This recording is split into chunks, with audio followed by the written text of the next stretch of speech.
Api di Bukit Menoreh. Cerita, Esa Mintarja. Audiobook, novel silat. Bab 90. Terdengar gigi Arya Teja gemeretak, seperti gemeretak di dalam jantungnya. Semakin lama semakin keras.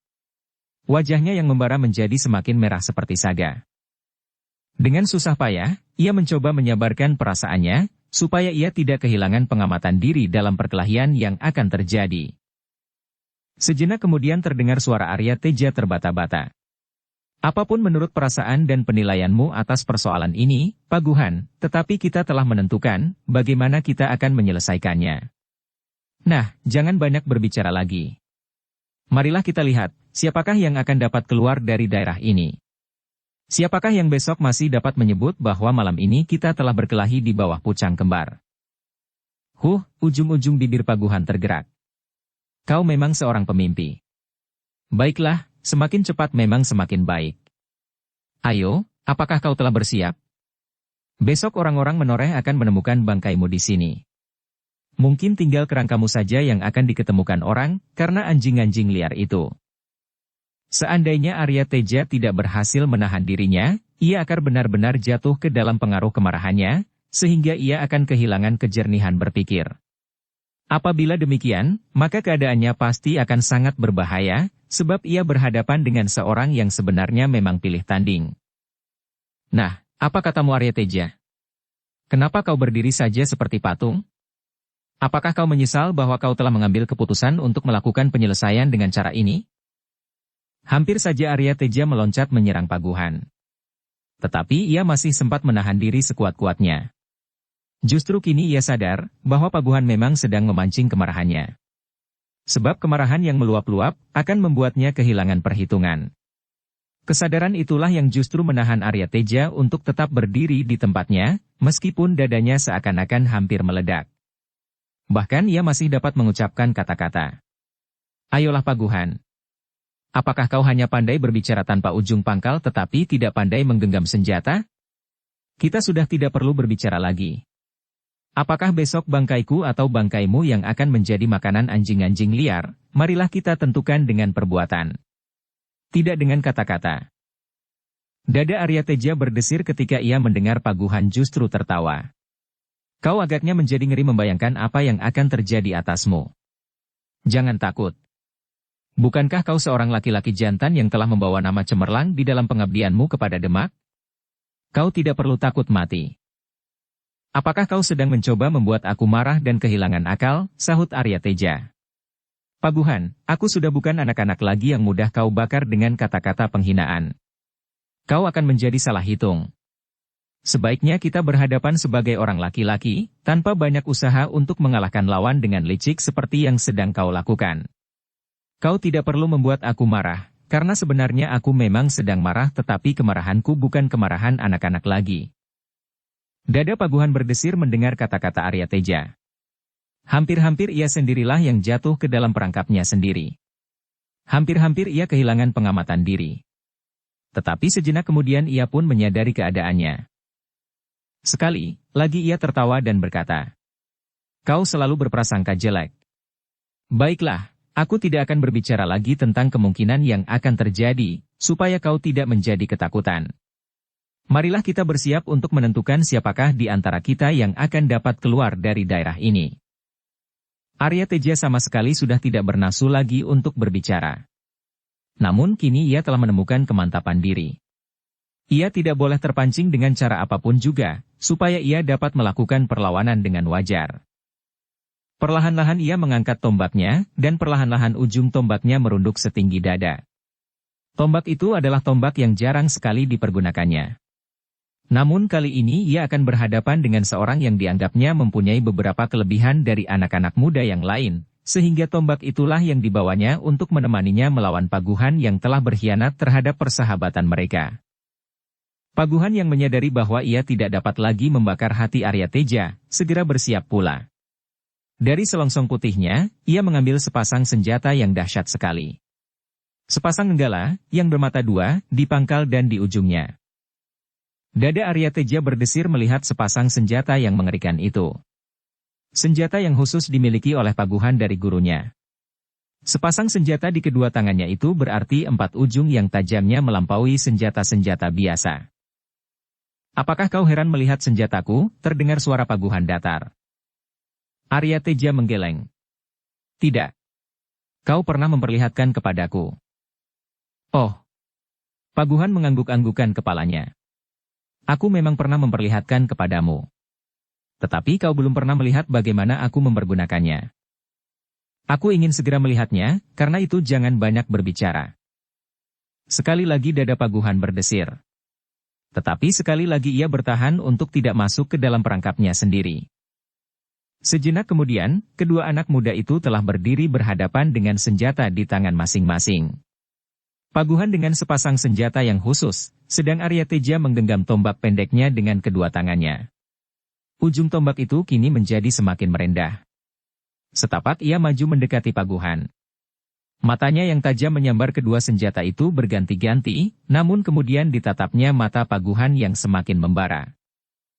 Arya Teja sadar bahwa ia tidak akan dapat mengikuti sepasang senjata itu dengan matanya.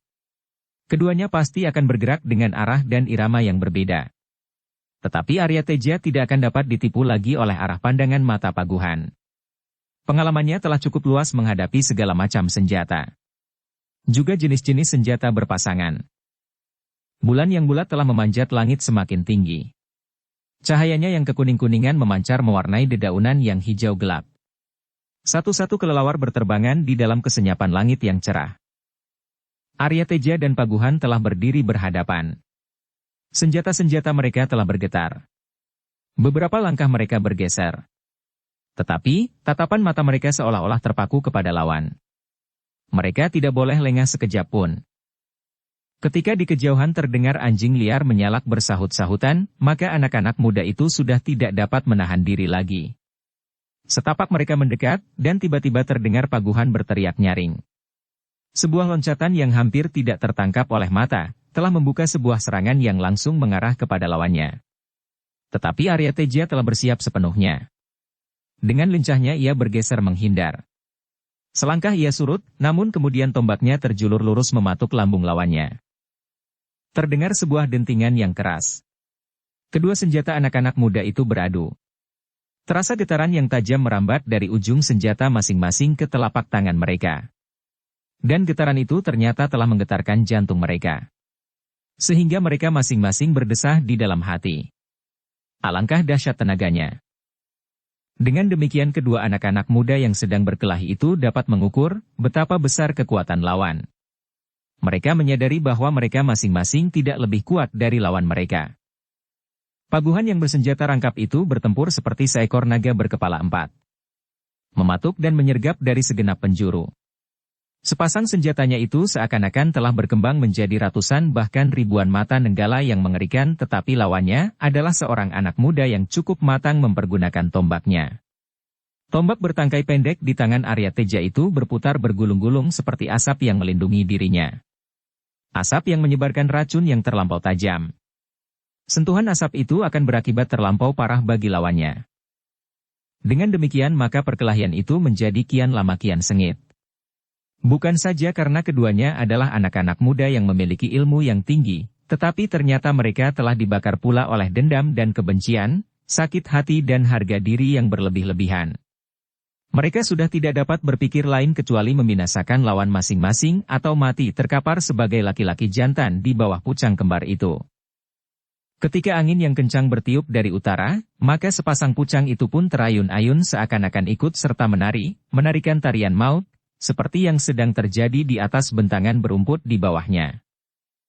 Dalam kilauan cahaya bulan yang memantul dari ujung-ujung senjata yang bergerak-gerak itu, kadang-kadang terpercik bunga-bunga api yang meloncat karena benturan dua kekuatan yang tiada taranya. Sementara itu, di rumah Arya Teja, bibinya masih duduk sambil mengusap air matanya dengan ujung bajunya. Ia tidak berpaling sama sekali ketika seorang pelayan menyalakan lampu di dalam bilik yang sudah menjadi gelap itu. Bayangan-bayangan yang paling mengerikan telah mengganggu angan-angannya. Segala kemungkinan dapat terjadi atas kemanakannya itu. Bibi Arya Teja itu perlahan-lahan berdiri. Ia tidak mau datang kepada Rara Wulan dalam keadaannya. Ia tidak mau memberikan kesan tentang kecemasan yang merayapi hatinya atas Arya Teja. Karena itu, maka Bibi Arya Teja itu tidak segera pergi ke bilik Rara Wulan yang tertutup. Ia pergi dahulu ke perigi untuk mencuci mukanya. Hati perempuan tua itu berdesir ketika ia melihat bulan yang bulat mengapung di langit. Sejenak dipandanginya bulan yang terang itu. Dilihatnya bayangan yang kehitam-hitaman di dalam warna yang kuning cerah. Namun angan-angannya yang dilukisi oleh kecemasannya tentang kemanakannya telah membuat gambaran yang mengerikan pada wajah bulan itu. Seakan-akan dilihatnya, di dalam bulatan bulan purnama, sesosok tubuh terbaring diam. Semakin lama menjadi semakin jelas. Seorang anak muda. Dan bahkan kemudian seakan-akan perempuan tua itu melihat warna wajah anak muda itu. Perempuan itu terkejut ketika terloncat dari bibirnya desah. Arya Teja. Perempuan itu menarik nafas dalam-dalam. Bayangan itu menjadi semakin samar. Hilanglah kemudian gambarannya tentang Arya Teja. Yang dilihatnya kemudian adalah cerita tentang seekor kucing candramawa dan seorang bidadari yang cantik duduk di bawah sebatang pohon beringin putih. Orang tua itu berdesah. Kakinya yang sudah berkeriput oleh umurnya itu digerakkannya kembali melangkah ke perigi.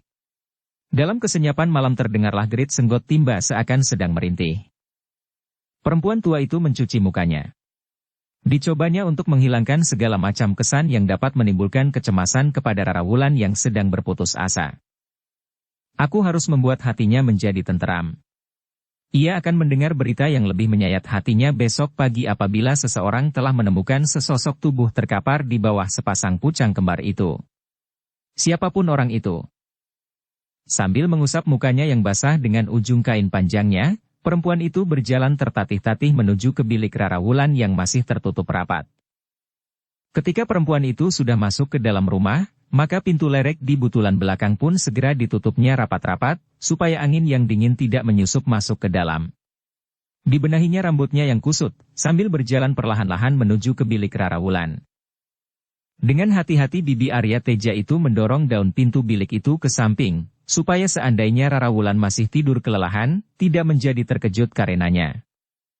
Tetapi Bibi Arya Teja itu mengerutkan keningnya. Ketika pintu itu sudah separuh terbuka, dan pembaringan Rara Wulan itu sudah tampak di bagian bawahnya, perempuan tua itu tidak segera melihat Rara Wulan. Oh, agaknya ia sudah bangun, desisnya. Dengan hati-hati perempuan itu menjengukkan kepalanya. Tetapi keningnya menjadi semakin berkerut. Ternyata bilik itu telah kosong. Kemanakah perempuan itu, desis Bibi Arya Teja. Mungkin ia baru keluar sebentar.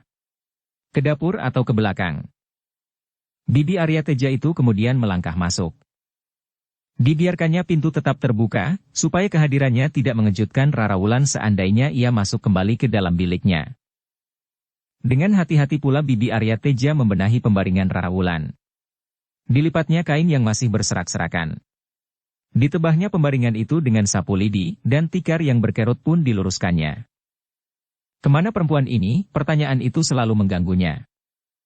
Betapa ia mencoba menenangkan hatinya, namun kegelisahan yang semakin dalam telah mencengkam jantungnya. Akhirnya perempuan tua itu melangkah keluar. Dicarinya Rara Wulan ke segenap ruangan di dalam rumah itu, tetapi ia tidak menemukannya. Wulan, akhirnya ia memanggil. Wulan, di mana kau? Tetapi tidak ada jawaban. Suara perempuan tua itu membentur dinding-dinding bambu dan lenyap dalam kesenyapan malam. Bibi Arya Teja itu pun segera pergi ke ruang belakang. Kepada seorang pelayan ia bertanya. Apakah kau melihat Rara Wulan? Oh, pelayan itu menjawab. Ia berada di dalam biliknya. Tidak. Ia tidak ada di dalam biliknya. Oh ya, ia sudah dipindahkan ke bilik sebelah. Mungkin sedang tidur. Bilik itu telah diberi lampu pula.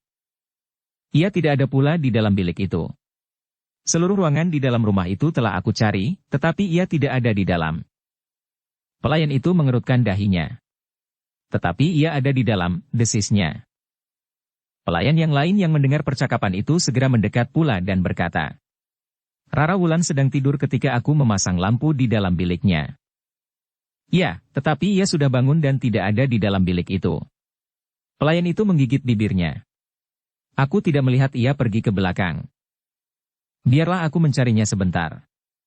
Mungkin Rara Wulan ingin menyejukkan hatinya di pertamanan atau di kebun belakang, berkata salah seorang dari pelayan itu. Carilah di mana saja sampai ketemu, berkata Bibi Arya Teja. Rara Wulan sedang dibayangi oleh kegelapan hati. Kenapa Rara Wulan itu tampaknya selalu bersedih, bertanya pelayannya yang lain. Aku tidak tahu, jawab Bibi Arya Teja. Itu adalah persoalan Rara Wulan dengan suaminya. Sekarang carilah, dan ajaklah ia masuk ke dalam biliknya. Ia sedang sakit, sehingga angin malam akan menyebabkan tubuhnya menjadi semakin tidak enak. Kedua pelayan itu pun segera pergi. Yang seorang ke kebun belakang, sedang yang lain ke pertamanan di depan dan di sisi rumah itu. Bibi Arya Teja kembali ke dalam biliknya dengan hati yang semakin cemas. Perempuan muda yang sedang mengandung itu tengah dicengkam oleh kegelisahan, kemurungan, kegelapan hati dan segala macam perasaan menyesal dan bersalah. Bahkan telah terucapkan bahwa lebih baik ia mati daripada hidup menanggung segala macam siksaan perasaan itu. Apakah Rara Wulan membunuh dirinya? Tiba-tiba terbesit pertanyaan itu di dalam hatinya, dan pertanyaan itu ternyata telah mengejutkannya. Debar jantungnya serasa menjadi semakin cepat berdentangan di dalam dadanya. Tiba-tiba perempuan tua itu bangkit dan segera melangkah keluar. Ia tidak dapat menahan kecemasannya lagi. Bunuh diri adalah suatu penyelesaian yang mungkin sekali ditempuh oleh Rara Wulan yang sedang berputus asa dan dibayangi oleh kegelapan hati. Dengan tergesa-gesa perempuan tua itu pergi ke ruang depan. Dilihatnya selarak pintu tergolek di lantai. Agaknya selarak itu telah diletakkan dengan tergesa-gesa. Ketika perempuan tua itu membuka pintu depan yang sudah tidak terkancing dan berjalan melintasi pendapa, dilihatnya pelayan yang sedang mencari Rara Wulan di halaman depan. Maka pelayan itu segera dipanggilnya. Apakah kau sudah menutup pintu depan dan menyelaraknya? Sudah. Karena tidak ada orang lagi di ruang depan, dan angin malam menjadi semakin kencang, maka pintu itu telah aku tutup dan aku kancing dengan selarak. Perempuan tua itu menjadi semakin gelisah. Tetapi ia berusaha menyembunyikan kesan itu. Meskipun demikian ia berkata, pintu itu telah terbuka. Pelayan itu terkejut, dan dengan serta-merta ia bertanya, apakah Rara Wulan telah membukanya? Bibi Arya Teja mengangguk. Mungkin. Pelayan itu terdiam. Ia tidak tahu kemungkinan yang paling pahit yang dapat terjadi atas Rara Wulan. Yang diucapkannya kemudian adalah, mungkin Rara Wulan sedang berjalan-jalan untuk mendapatkan sedikit ketenangan. Biarlah aku mencarinya. Tidak. Tinggallah kau di rumah. Akulah yang akan mencarinya. Pelayan itu menjadi heran. Bibi Arya Teja telah berusia agak lanjut. Apakah ia akan berjalan hilir mudik di malam begini mencari Rara Wulan yang tidak diketahui kemana perginya? Justru karena itu maka pelayan itu berdiri saja seolah-olah membeku. Hampir-hampir ia tidak percaya kepada pendengarannya. Namun kemudian ia menjadi yakin bahwa Bibi Arya Teja itu memang menghendaki demikian. Sekali ia mendengar perempuan tua itu berkata, tunggulah rumah ini. Aku sendirilah yang akan mencarinya. Pelayan itu tidak dapat menahan keheranannya. Maka ia pun bertanya, apakah malam-malam begini Nyai sendiri akan pergi mencari Rara Wulan? Ya, sahut Bibi Arya Teja pendek. Kalau begitu biarlah aku mengantar Nyai. Ah. Arya Teja. Jangan. Aku akan pergi sendiri. Pelayan itu menjadi semakin heran. Dan ia mendengar perempuan tua itu berkata seterusnya, jangan kau ributkan kepergian Rara Wulan. Ia memang sedang bingung. Tetapi ia akan segera kembali. Jangan kau tanyakan kepada siapapun, supaya tidak setiap orang mengetahui bahwa Rara Wulan sedang diselimuti oleh kegelapan hati. Mungkin suaminya dapat mengertinya. Namun tidak setiap orang berhak mengetahuinya, dan kau tidak perlu bercerita tentang hal itu. Kau sengaja atau tidak? Pelayan itu menganggukkan kepalanya sambil menjawab. Baik, Nyai. Nah, tinggallah kau di dalam. Aku akan pergi. Pelayan itu mengangguk sekali lagi. Baik, Nyai. Bibi Arya Teja itu pun segera meninggalkan halaman rumah itu. Langkahnya tergesa-gesa. Namun ia tidak dapat berjalan lebih cepat lagi. Bahkan sekali-sekali kakinya yang telah lemah itu terantuk batu dan menyebabkannya tertatih-tatih.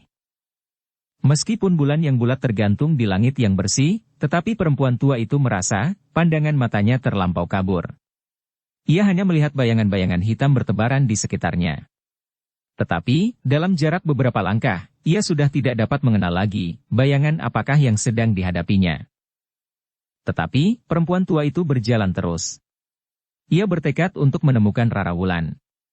Meskipun kadang-kadang hatinya berdesir mencemaskan perempuan yang sedang berhati gelap itu, namun ia berdesis perlahan. Mudah-mudahan aku dapat membawanya pulang.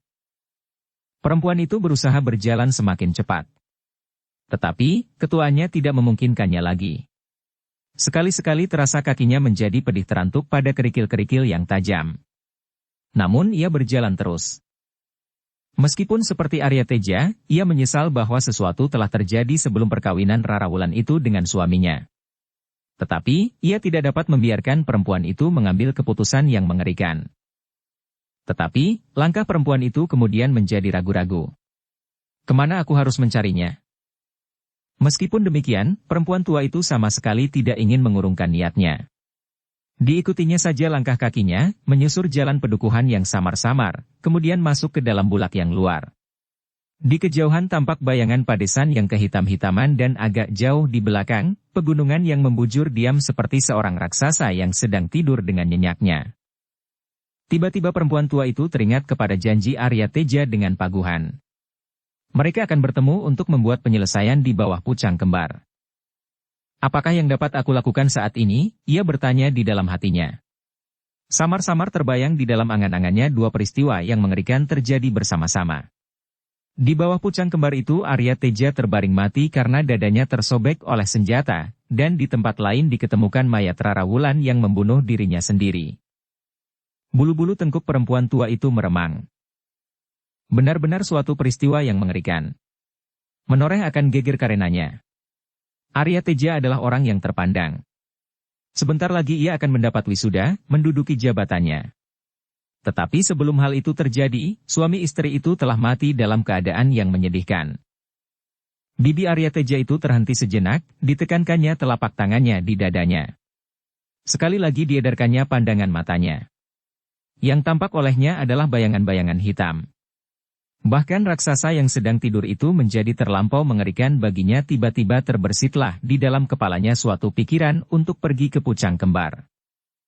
Aku akan mengatakan kepada mereka yang sedang berkelahi itu bahwa Rara Wulan telah pergi. Apapun tanggapan mereka aku tidak peduli. Perempuan itu mengusap peluhnya yang meleleh di keningnya, lalu. Mudah-mudahan hal ini akan mencegah perkelahian itu berlangsung terus.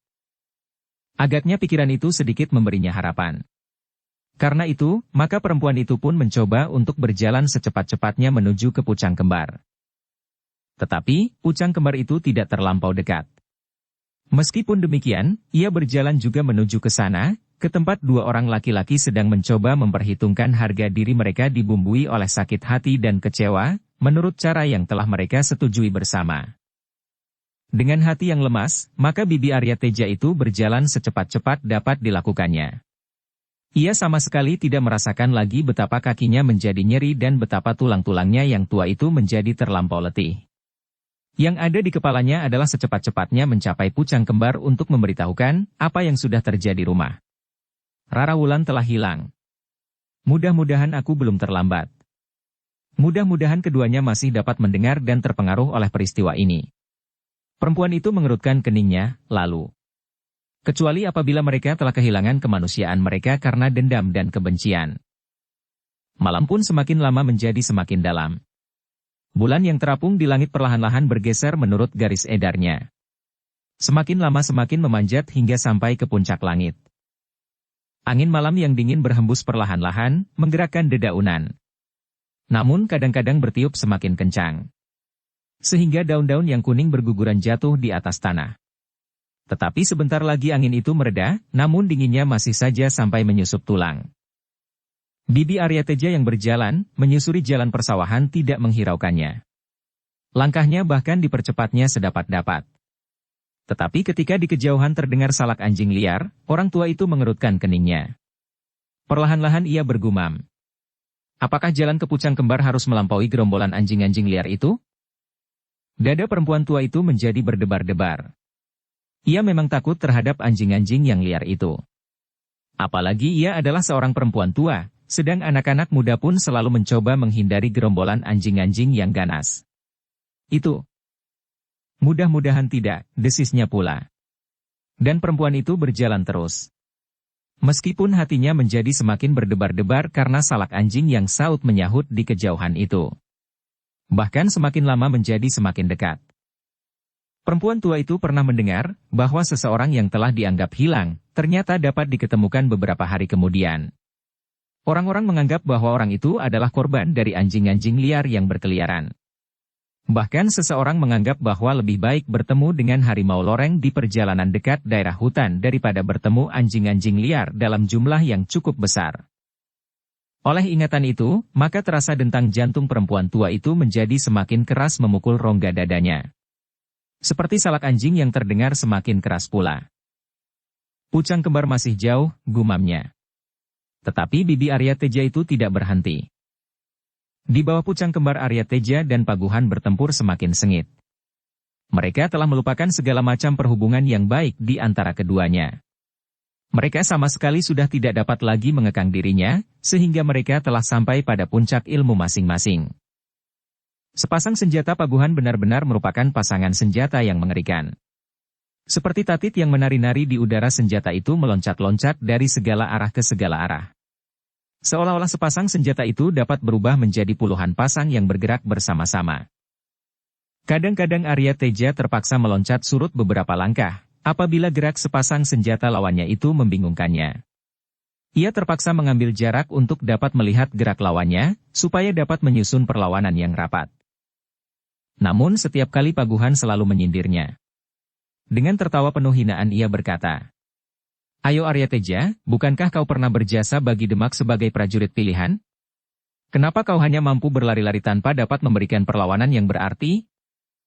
Terasa darah Arya Teja seolah-olah mendidih di dalam jantungnya.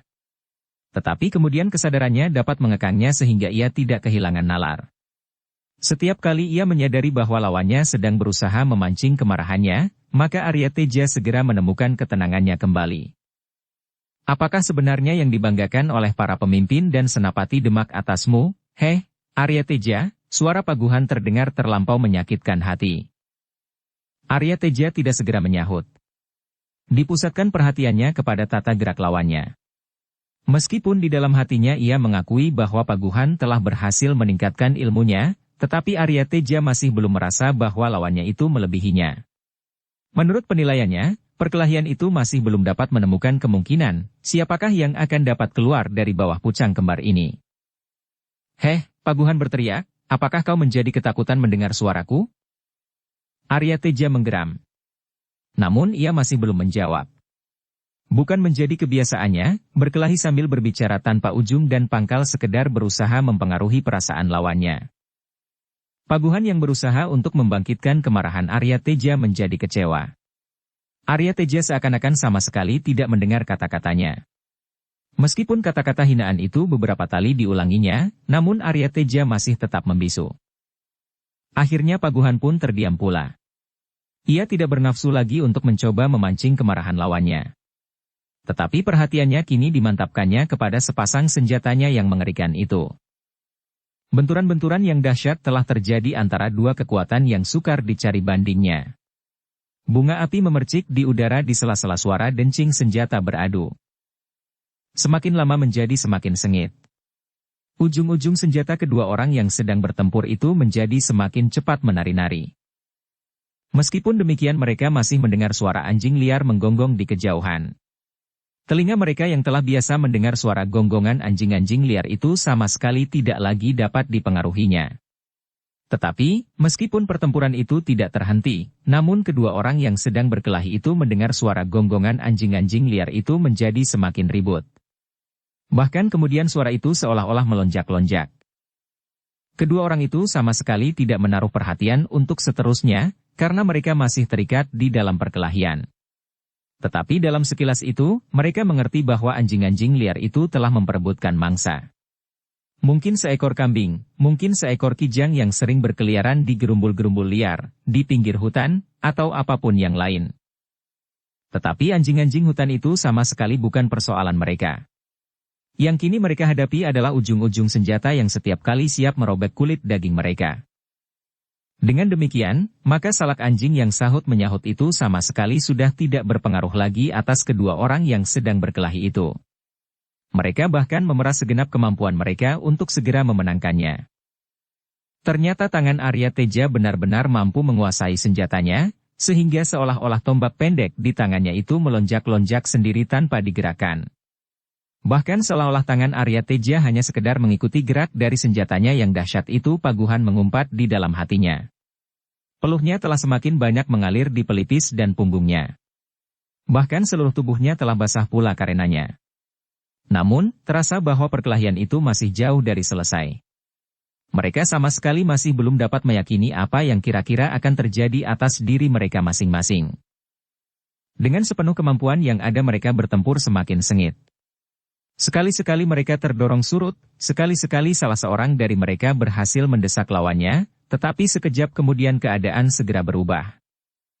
Rumputan liar di bawah pucang kembar itu telah menjadi bosah-basah. Bahkan gerumbul-gerumbul yang terdekat di sekitarnya pun telah menjadi rata terinjak-injak oleh kaki-kaki mereka yang sedang bertempur itu. Ketika di kejauhan terdengar bunyi burung hantu menyusur kesuraman cahaya bulan, terdengar paguhan berdesis pendek. Dengan serta-merta ia meloncat surut. Terasa dadanya menjadi pedih. Meskipun hanya segores kecil, namun setitik darah telah meleleh dari lukanya. Terdengar paguhan menggeram. Giginya gemeretak dan matanya menjadi kian membara. Luka itu benar-benar telah membakar seluruh urat nadinya. Sejenak kemudian terdengar paguhan berteriak nyaring. Dengan dahsyatnya ia menyerang lawannya seperti badai yang menghantam tebing. Bergulung-gulung susul menyusul. Sepasang senjatanya yang mengerikan itu berputar seperti pusaran yang berusaha melibat lawannya. Dengan demikian maka perkelahian itu menjadi semakin seru. Meskipun kulit paguhan telah tergores oleh ujung senjata, namun keseimbangan perkelahian itu sama sekali tidak terpengaruh olehnya, bahkan paguhan yang sudah terluka itu menjadi semakin garang. Setapak demi setapak perkelahian itu memanjat ke puncaknya. Beberapa goresan senjata berikutnya telah mewarnai tubuh masing-masing. Namun betapapun juga pada saatnya pasti akan sampai pada suatu penyelesaian. Pertempuran itu pada suatu saat pasti akan berhenti, apapun yang akan terjadi. Namun pada saat-saat itu, tidak seorang pun yang dapat meramalkan bagaimanakah akhir dari perkelahian yang dahsyat itu. Perkelahian yang dialasi dengan kemarahan, dendam, kebencian dan segala macam perasaan bercampur baur. Begitu dalam mereka dicengkam oleh nafsu, sehingga mereka tidak sempat memperhatikan bahwa seseorang telah mendekati mereka. Seorang yang dengan ragu-ragu melangkah perlahan-lahan di antara gerumbul-gerumbul yang bertebaran di sekitar pucang kembar. Perempuan muda yang matanya masih dibasahi oleh air mata yang mengambang. Ketika perempuan itu melihat kedua orang yang sedang bertempur di bawah pucang kembar itu, maka sebuah desir yang tajam telah menggores hatinya. Hampir-hampir ia tidak mampu lagi berdiri dan apalagi melangkah maju. Dengan gemetar ia berpegangan pada sebatang pohon perdu. Dadanya serasa berguncang dan jantungnya berdentangan. Sehingga, justru karena itu, maka perempuan itu untuk sejenak membeku di tempatnya. Tetapi tiba-tiba perempuan itu mengatupkan bibirnya rapat-rapat. Seolah-olah ia mendapatkan suatu tenaga yang gaib, yang membuat tubuhnya menjadi pulih kembali. Sendi-sendinya terasa menjadi kuat dan tulang-tulangnya serasa mengeras. Perempuan itu berdesah perlahan-lahan. Dan tiba-tiba ia mengangkat wajahnya, memandangi bulan yang bulat di langit. Jadilah saksi, desisnya. Kemudian dengan langkah yang tetap ia berjalan maju mendekati kedua orang yang sedang bertempur di bawah pucang kembar. Dadanya sama sekali sudah tidak berdebar-debar lagi, dan jantungnya sudah tidak berdentangan. Bahkan diangkatnya dadanya tinggi-tinggi sambil berkata kepada dirinya sendiri. Disinilah senjata-senjata itu harus menghunjam. Kedatangan perempuan itu sama sekali tidak diduga-duga oleh kedua laki-laki yang sedang bertempur itu. Mereka terperanjat ketika tiba-tiba saja mereka mendengar suara melengking. Berhenti! Berhentilah! Suara itu ternyata benar-benar berpengaruh atas kedua laki-laki itu. Sehingga, tanpa berjanji mereka telah melepaskan diri dari libatan perkelahian itu. Hampir bersamaan mereka berpaling dan melihat seorang perempuan berdiri tegak di samping sebuah gerumbul yang rimbun. Rara Wulan, hampir bersamaan pula mereka menyebut nama itu. Ya, sahut Rara Wulan sambil mengangkat dadanya. Ternyata kalian benar-benar berkelahi. Ternyata kalian benar-benar laki-laki jantan. Arya Teja dan Paguhan tidak segera menyahut. Tetapi sikap Rara Wulan telah mengherankan mereka. Tetapi ternyata kalian tidak berkelahi menuju kepada penyelesaian persoalannya. Aku telah terlibat dalam persoalan ini tetapi kalian mencoba menyelesaikannya sendiri tanpa aku. Kedua laki-laki yang masih menggenggam senjata itu sejenak terdiam. Tetapi kemudian terdengar Arya Teja berdesis. Dari mana kau tahu bahwa kami akan menempuh cara ini, Wulan? Aku mempunyai telinga. Dan aku mendengar percakapanmu dengan Bibi ketika kau minta diri kepadanya. Dada Arya Teja berdesir mendengar jawaban Rara Wulan. Bukan saja jawabnya, tetapi juga sikapnya. Perempuan itu kini seolah-olah menjadi seorang perempuan yang garang. Perubahan yang telah terjadi pada Rara Wulan sangat berpengaruh pada Arya Teja. Semula ia melihat seolah-olah perempuan itu seorang yang berhati bidadari putih dan terlampau bersih. Namun ketika ia dihadapkan pada kenyataan, maka perempuan itu tiba-tiba telah berubah menjadi iblis betina yang paling memuakkan. Tetapi, kini perempuan itu tampak betapa garangnya, seperti seekor harimau liar yang sedang lapar. Sebelum Arya Teja dapat berbicara seterusnya, terdengar Paguhan berkata, "Sebaiknya kau tidak kemari, Wulan. Biarlah kami menentukan keputusan. Pada saatnya salah seorang dari kami akan datang memberitahukan kepadamu." Terasa berbagai perasaan menyesak di dada Rara Wulan. Terlalu banyak yang akan dikatakannya, tetapi justru karena itu, mulutnya seolah-olah tidak dapat menampungnya.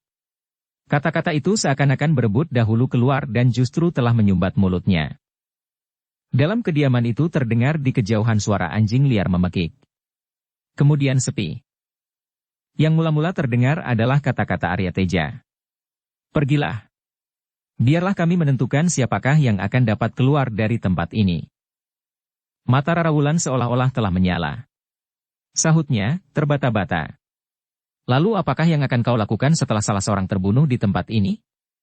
Apakah kau sangka bahwa persoalan itu akan selesai?" Rara Wulan menggeleng. "Tidak. Persoalan yang sebenarnya masih belum selesai. Tetapi persoalan antara kami berdua telah selesai. Persoalan antara dua orang laki-laki," desis Paguhan. "Bohong. Persoalan yang terjadi bukan sekedar persoalan dua orang laki-laki. Sejak semula kau menganggap aku seperti barang yang tidak dapat ikut serta menentukan sikap. Kau pergunakan kesempatan sebaik-baiknya dalam kekosongan perasaan, pada saat aku kesepian kau datang dan memberikan kesegaran. Tetapi kau seret aku ke dalam neraka yang paling jahanam. Jangan menyalahkan aku, Wulan. Aku juga tidak akan menyalahkan kau.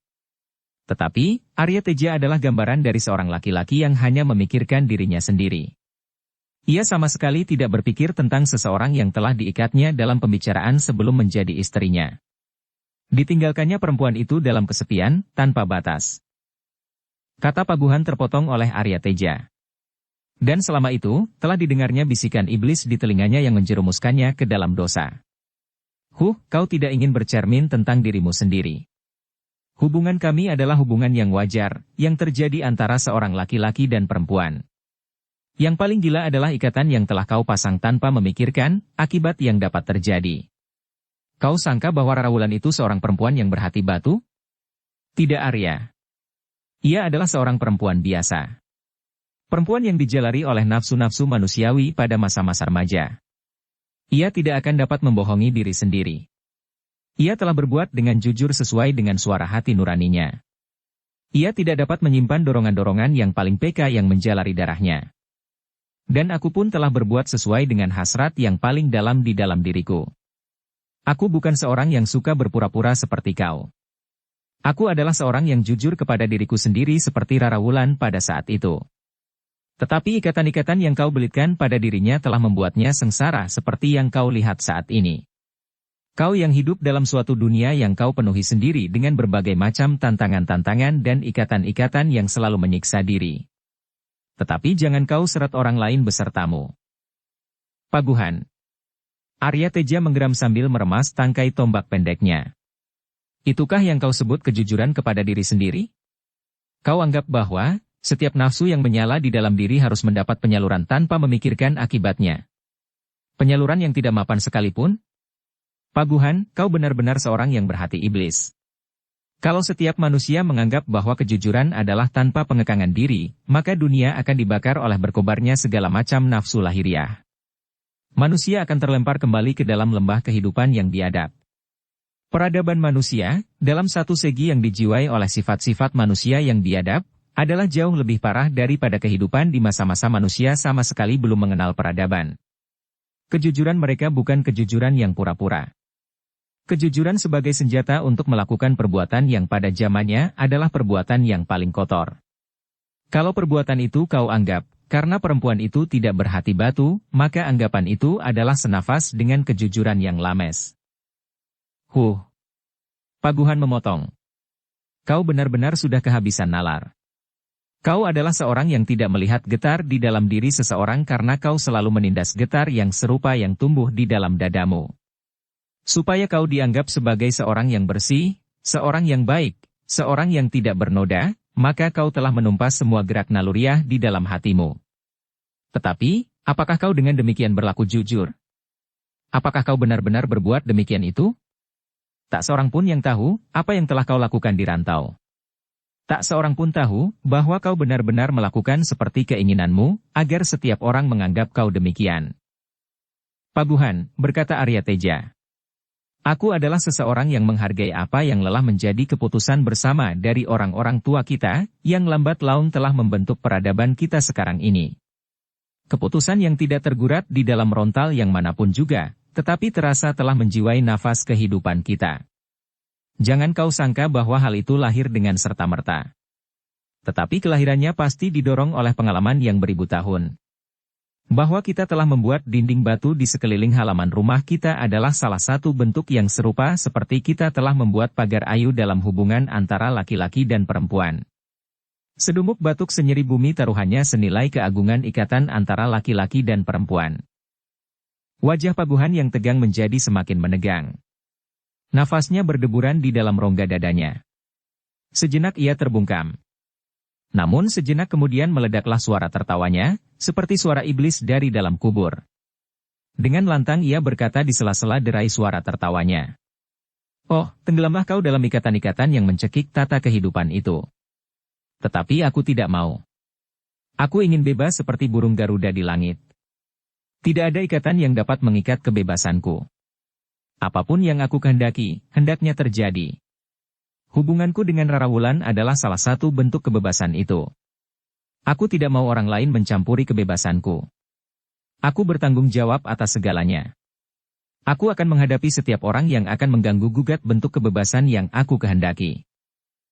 Arya Teja menggeram mendengar jawaban Paguhan di antara suara tertawanya. Terdengar suaranya bernada berat. Aku tidak akan mempersoalkan kebebasan yang kau dambakan itu, seperti burung Garuda di angkasa. Aku tidak mempunyai hubungan apapun dengan kau selain sebagai seorang teman biasa.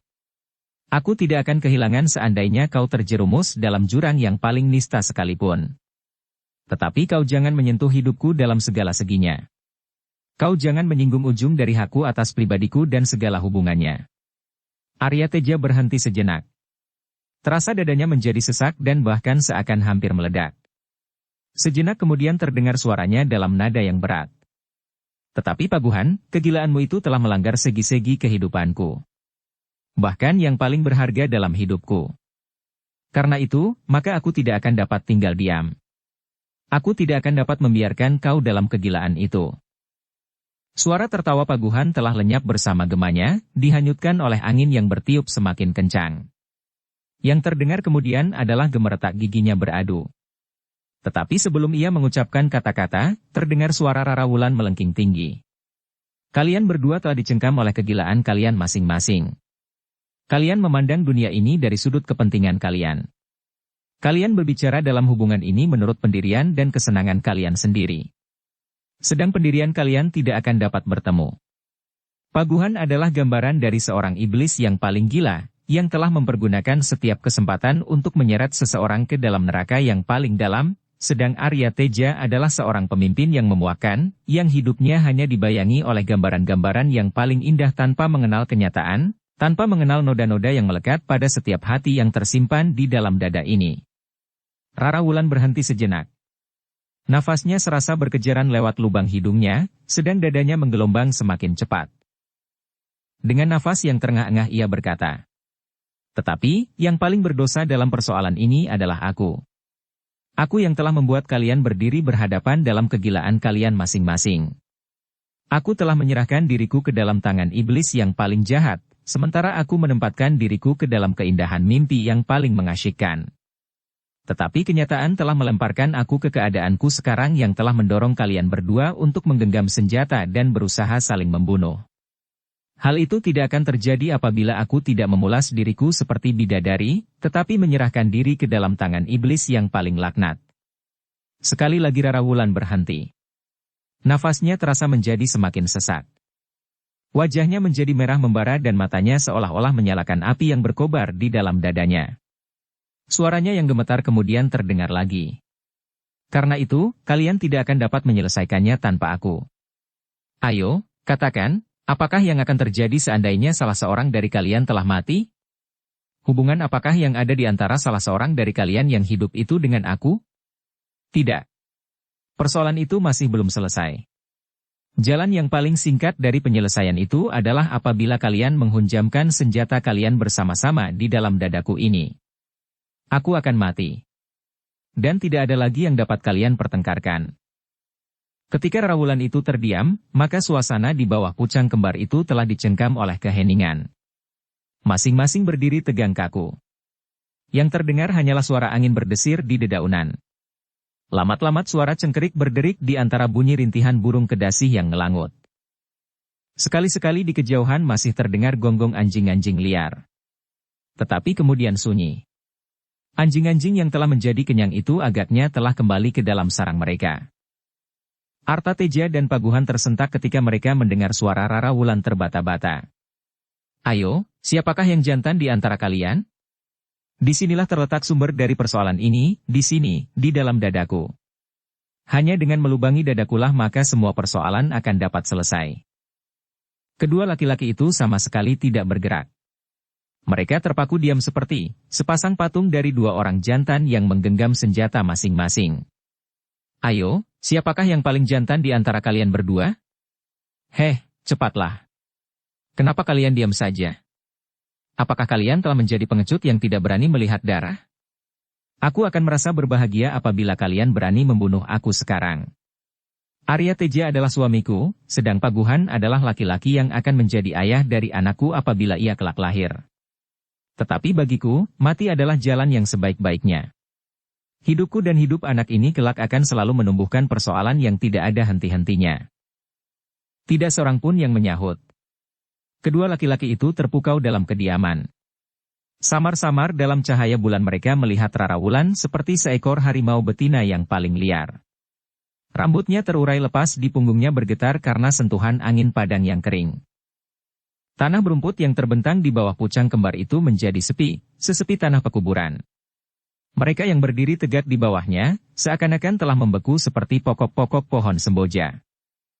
Sejenak mereka dicengkam oleh kediaman yang tegang.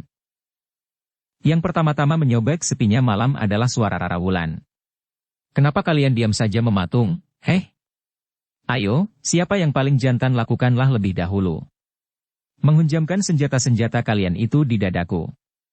Dada yang dipenuhi oleh nafsu iblis yang paling jahat, yang tidak pantas lagi bersentuhan dengan orang-orang yang merasa dirinya beradab.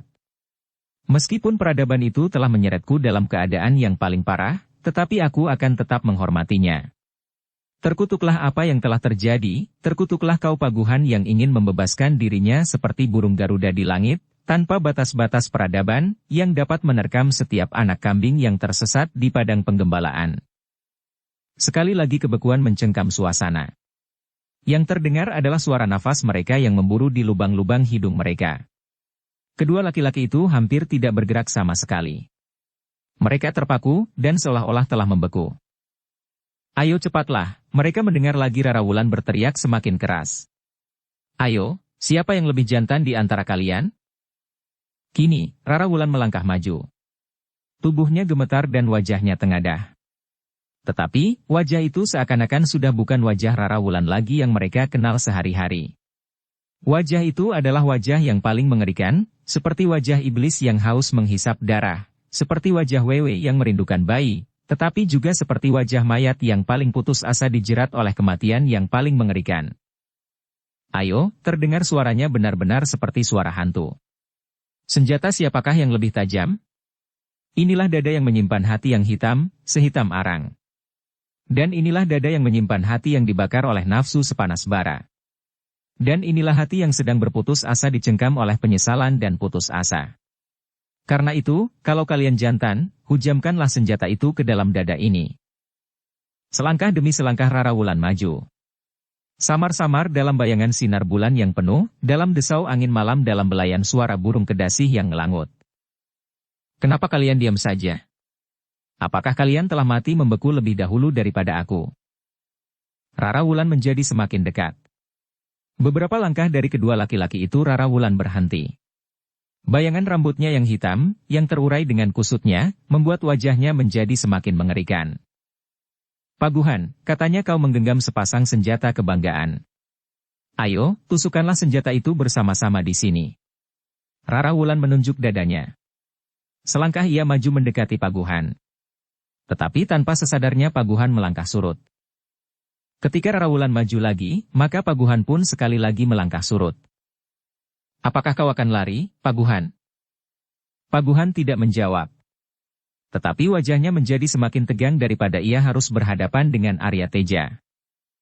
Oh, kiranya kau seorang pengecut yang paling licik di dunia. Kau telah menodai aku dengan 1001 macam alasan, meskipun aku tidak ingkar, meskipun aku mengakui sambil menengadahkan dada, bahwa itu adalah salahku, tetapi sekarang kau tidak berani membuat penyelesaian yang paling baik. Membelah dadaku. Paguhan tidak menjawab, tetapi tubuhnya tiba-tiba menjadi gemetar. Sepanjang hidupnya ia tidak pernah merasakan sentuhan yang paling mengerikan seperti yang dihadapinya kini. Karena Paguhan selalu menghindar, maka tiba-tiba Rara Wulan berpaling kepada Arya Teja. Arya Teja masih berdiri tegak di tempatnya dengan tombak pendek tergenggam di tangannya. Belum lagi Rara Wulan berbuat sesuatu, maka tatapan matanya telah mencengkam dada Arya Teja. Darahnya seolah berhenti mengalir. Apalagi ketika selangkah Rara Wulan maju mendekatinya. Kau Arya Teja. Barangkali kau lebih jantan dari Paguhan. Kau pemimpi yang dimabukkan oleh hayalan tentang kejernihan wajah bidadari di dalam sorga. Bangunlah. Bangunlah dari mimpi yang indah tetapi memuakkan itu. Bukankah kau telah bertekad untuk membunuh aku? Nah, sekarang, lakukanlah. Aku akan berterima kasih kepadamu. Ternyata kau telah menang dalam perang tanding melawan Paguhan, meskipun kau tidak perlu membunuhnya, karena ternyata kau telah berani melakukan sesuatu yang tidak dapat dilakukan oleh Paguhan. Seperti Paguhan, Arya Teja justru menjadi gemetar. Ketika Rara Wulan setapak maju, ia pun surut selangkah. Heh, apakah kau juga seorang pengecut seperti Paguhan? Tidak ada jawaban. Tetapi seperti dicengkam oleh pengaruh yang tidak dimengertinya Arya Teja berusaha untuk menjauhi Rara Wulan yang mendekatinya. Oh, ternyata kalian adalah pengecut. Pengecut yang paling licik. Yang hanya berani mengagungkan kejantanan dalam persoalan yang sama sekali tidak berarti. Tetapi pada hakikatnya kalian adalah pengecut. Rara Wulan berhenti sejenak. Nafasnya menjadi semakin memburu. Terputus-putus suaranya yang melengking tinggi. Ayo, siapa yang berani membunuh aku? Lalu. Baiklah. Baiklah, apabila kalian tidak berani melakukannya. Sekarang, Arya Teja, atau kau Paguhan, marilah, berikanlah senjata-senjatamu. Biarlah aku sendiri yang melakukannya. Marilah, suara Rara Wulan menurun, tetapi justru semakin mengerikan, seperti suara dari balik batas maut, dari seorang iblis betina yang merindukan anaknya. Marilah, anak-anak.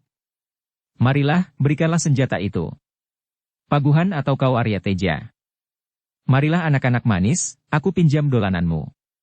Paguhan dan Arya Teja adalah dua orang lelaki jantan, yang tidak pernah merasa gentar menghadapi setiap keadaan. Senjata di tangan mereka adalah pertanda bahwa mereka telah siap menghadapi apapun juga dengan akibat yang betapapun parahnya. Saat itu, di bawah pucang kembar, mereka pun telah siap menghadapi pertarungan yang menentukan. Mati atau mematikan. Tetapi tiba-tiba kini dada mereka telah digoncangkan oleh kengerian yang luar biasa. Belum pernah terjadi, bahwa dua orang laki-laki seperti Paguhan dan Arya Teja, menjadi gemetar karena perasaan yang seaneh saat itu. Belum pernah terjadi bahwa hampir setiap bulu kedua laki-laki itu meremang. Namun ternyata ketika mereka melihat Rara Wulan dalam keadaannya, hampir-hampir mereka tidak dapat menahan diri mereka untuk meninggalkan tempat itu. Bahkan kalau mungkin lari secepat-cepatnya. Tetapi, kejantanan mereka ternyata telah menahan mereka dalam debar yang semakin berdentangan. Di antara desau angin malam masih terdengar suara Rara Wulan. Marilah, marilah anak-anak manis. Berikan dolananmu. Paguhan dan Arya Teja itu setiap kali melangkah surut di luar kesadaran mereka. Yang tampak di mata mereka adalah hantu betina yang mengerikan, yang seakan-akan ingin menghisap darah mereka dari ubun-ubun. Paguhan dan Arya Teja hampir tidak tahan lagi ketika tiba-tiba mereka mendengar Rara Wulan itu tertawa. Tertawa mengerikan sekali. Suaranya melengking menyusur tebing pegunungan, memantul kembali menggelombang, seperti tanah yang terbentang di bawah pucang kembar itu telah dikepung oleh ribuan hantu betina yang tertawa bersama-sama. Tetapi, ketika suara tertawa itu telah menurun, maka sekali lagi mereka dikejutkan oleh sebuah bayangan yang tertatih-tatih mendekati mereka itu. Sebelum mereka menyadari siapakah yang datang kemudian, terdengarlah orang itu berkata dalam nada yang terlampau dalam. Wulan, Rara Wulan. Rara Wulan yang sedang dikuasai oleh kegelapan hati itu masih dapat mendengar suara itu. Tiba-tiba sisa-sisa suara tertawanya terputus, dan lenyap ditelan oleh angin malam.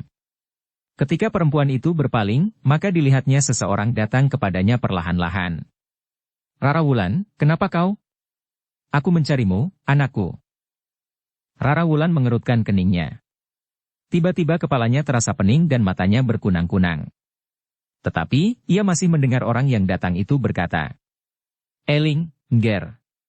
Lalu dengan lembutnya orang itu berkata sambil mengembangkan kedua tangannya. Marilah, anakku. Marilah. Aku telah bersusah payah mencarimu. Ternyata kau ada di sini, di antara dua ekor serigala yang sedang berkelahi memperebutkan kejantanan. Marilah, anakku. Sejenak Rara Wulan mematung. Kepalanya terasa semakin pening, dan pandangan matanya menjadi semakin kabur. Hampir di luar sadarnya tiba-tiba ia memekik sambil berlari ke arah orang yang datang sambil mengembangkan tangannya itu. Bibi, Bibi, oh. Dengan serta-merta Rara Wulan menjatuhkan dirinya dalam pelukan perempuan yang baru datang itu. Bibi Arya Teja, yang kemudian dengan lembutnya membelai rambut Rara Wulan yang kusut terurai sambil berbisik lirih. Kenapa kau, anakku? Yang terdengar kemudian adalah suara tangis Rara Wulan yang meledak.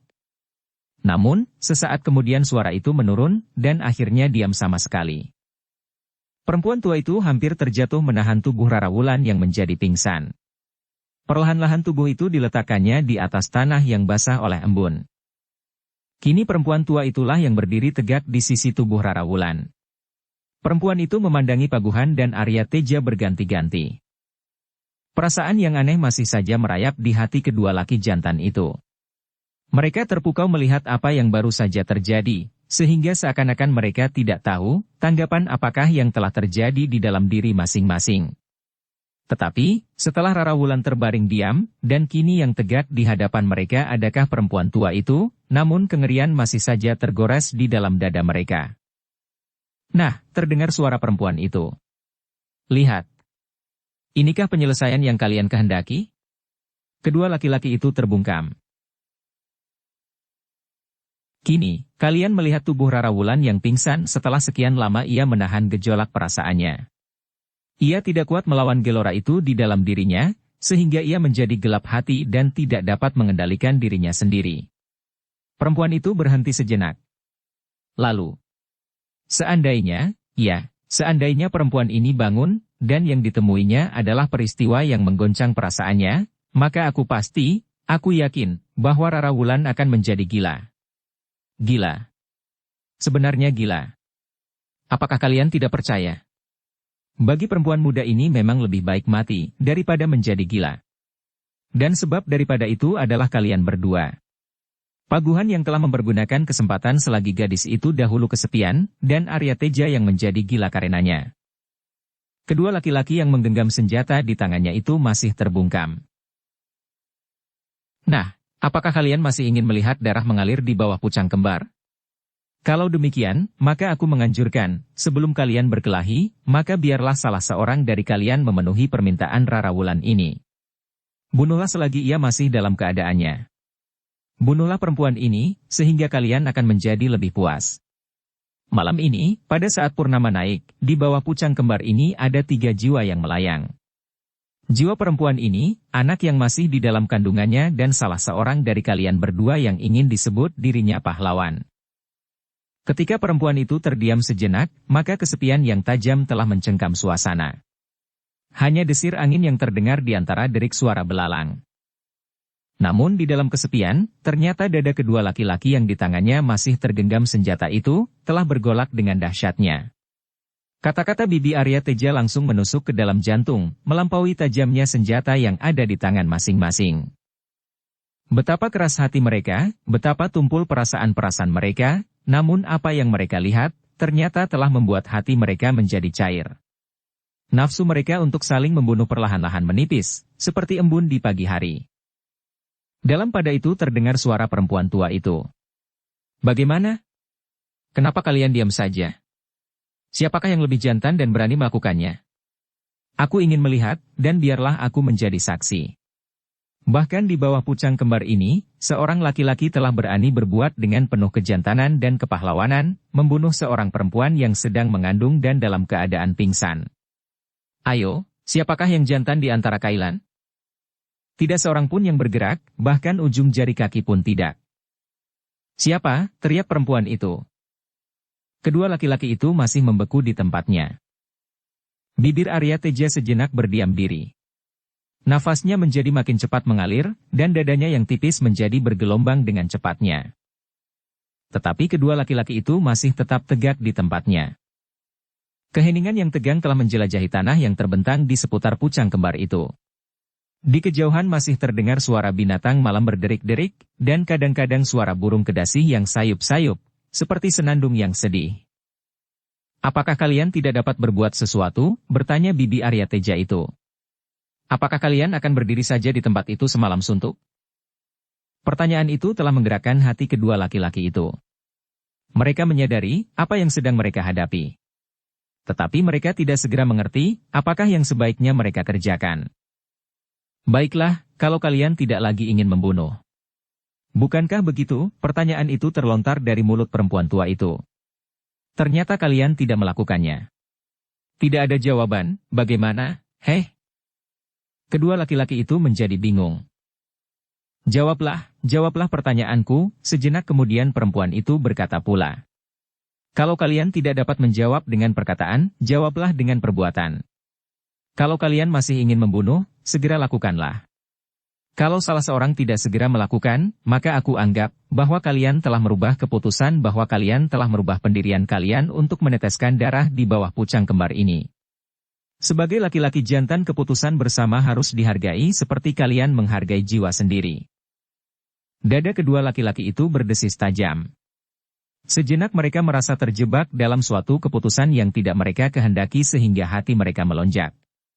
Tetapi ketika terpandang oleh mereka tubuh Rara Wulan yang terbujur di tanah itu, maka mereka menjadi ragu-ragu. Karena itu mereka masih berdiri saja tanpa bergeser setapak pun. Perempuan tua itu terdiam sejenak. Namun tiba-tiba ia mengangguk-anggukan kepalanya. Perlahan-lahan ia berkata, Terima kasih. Terima kasih bahwa kalian berdua telah mengambil keputusan yang bijaksana. Ternyata betapa kerasnya hati kalian, namun kalian adalah manusia yang berperasaan. Kalian masih mempunyai kesadaran diri dalam kemanusiaan kalian yang utuh. Ternyata kalian benar-benar telah mengambil keputusan bahwa persoalan kalian telah selesai sampai di sini. Sesuatu menggelepar di dalam dada kedua laki-laki itu. Tetapi tidak sesuatu yang mereka lakukan. Mereka kemudian mendengar perempuan itu berkata, Kalian adalah laki-laki jantan, yang menghadapi maut dengan dada tengadah, apabila kalian telah mengucapkannya dengan lidah kalian, bahwa kalian bertekad untuk saling membunuh. Tetapi keputusan kalian kini adalah jauh lebih berharga. Kalian tidak mengucapkannya dengan lidah kalian, tetapi kalian mengucapkannya di dalam hati. Janji di dalam diri bagi laki-laki tidak akan berubah lagi, seperti janji di dalam hati kalian saat ini. Menurut pendapatku kalian tidak perlu merasa tersinggung kejantanan kalian, karena ternyata kalian telah berbuat kejantanan yang jauh lebih berharga bagi kemanusiaan daripada saling berbunuh-bunuhan tanpa arti. Kedua laki-laki itu seolah-olah telah terikat oleh suatu pesona tanpa dapat mereka atasi. Mereka seolah-olah tidak mampu melawan kata-kata perempuan tua yang berdiri di sisi tubuh Rara Wulan yang terkapar di atas tanah. Baiklah. Aku menghargai keputusan kalian. Semua persoalan telah selesai. Semua persoalan yang telah terjadi harus dilupakan. Aku tahu bahwa persoalan itu sendiri memang tidak dapat berhenti, sebab anak di dalam kandungan itu akan menjadi besar dan akan lahir. Kelahiran anak itu adalah kelanjutan dan persoalan yang telah terjadi. Tetapi aku mengharap bahwa kalian terikat oleh putusan jantan kalian yang baru saja kalian ucapkan di dalam hati, bahwa kalian menganggap semua persoalan telah selesai. Kalian harus mempunyai jiwa besar menghadapi kenyataan ini. Kenyataan yang tidak akan terhapus, meskipun disiram dengan darah dan dipertaruhkan dengan 3 buah nyawa. Bibi Aryateja berhenti sejenak. Dipandanginya kedua laki-laki yang berdiri tegak itu berganti-ganti. Dibiarkannya kedua laki-laki itu sejenak memandang ke dalam hati masing-masing. Sekali lagi suasana di bawah pucang kembar itu dicengkam oleh kesenyapan. Tetapi wajah-wajah yang tegang itu masih juga tegang. Senjata-senjata di dalam genggaman itu masih juga tercengkam kuat-kuat. Namun hati mereka, kedua laki-laki yang menggenggam senjata itu, ternyata sudah tidak sekeras batu akik. Terasa sesuatu menjalari urat nadi mereka. Semakin lama semakin tebal tergores di dinding hati. Penyesalan. Mereka tidak tahu benar, apakah yang mereka sesalkan sebenarnya. Tetapi mereka kini melihat, bahwa sebaiknya apa yang terjadi itu tidak pernah mereka lakukan. Paguhan yang keras hati dan keras kepala, lambat laun melihat, bahwa akibat dari perbuatannya sama sekali tidak diduga-duganya.